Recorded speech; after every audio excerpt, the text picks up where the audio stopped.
Olá, povo de Deus! Falando aqui um pouco sobre o livro de Apocalipse. Apocalipse significa revelação, ou seja, as pessoas têm medo de estudar o livro de Apocalipse porque é cheio de símbolos, né? Todo simbólico, mas é um livro extraordinário, espetacular, maravilhoso. É uma revelação de Deus para o povo de Deus nos últimos tempos. E nós vamos começar aqui pela primeira igreja.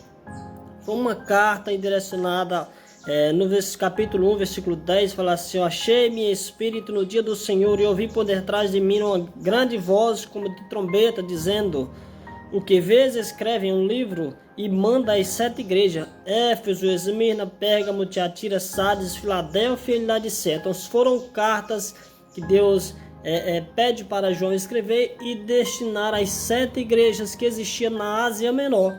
Ou seja, isso também referindo-se a 7 períodos que a igreja passaria até a volta de Jesus. E vamos começar aqui pela igreja de Éfeso, que fala bem assim: ao anjo da igreja de Éfeso escreve: estas coisas diz aquele que conserva na mão direita as 7 estrelas e que anda no meio dos 7 candeeiros. Aqui as 7 estrelas é uma referência aos 7 anjos.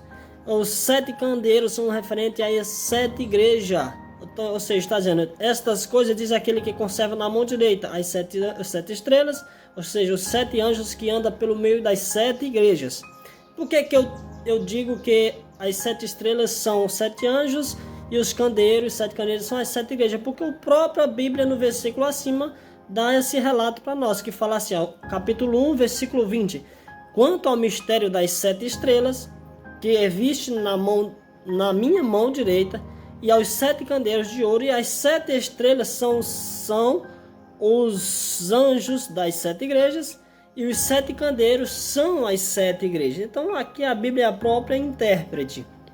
Versículo 2 do capítulo 2: conheça as tuas obras, tanto o teu labor, como a tua perseverança, e que não pode suportar homens mau, e que puseste à prova que a si mesmo se declaram apóstolo e não são, e achastes mentiroso, e tenha perseverança e suportastes prova por causa do meu nome, e não te deixastes esmorecer.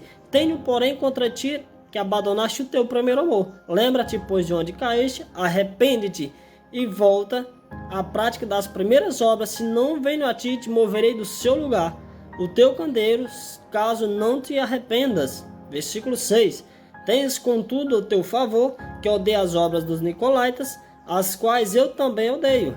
Quem tem ouvidos ouça o que o Espírito diz às igrejas. Ao vencedor, dar-lhe que se alimente da árvore da vida, que se encontra no paraíso de Deus. Primeira carta direcionada para Éfeso, para a igreja de Éfeso. O que acontecia na igreja de Éfeso? Foi um período de vitória do evangelho. Foi um período que a igreja cresceu extraordinariamente.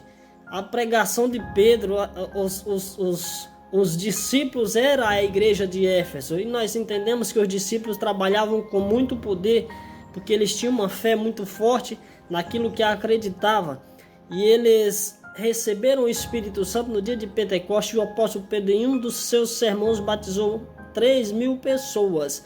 Então por isso que nós entendemos que a igreja de Éfeso é um período da igreja de crescimento do evangelho, ou seja, mas no fim desse tempo a igreja estava cedendo a algumas coisas que aconteciam. Ou seja, naquela época existia, entre aspas, a deusa Diana.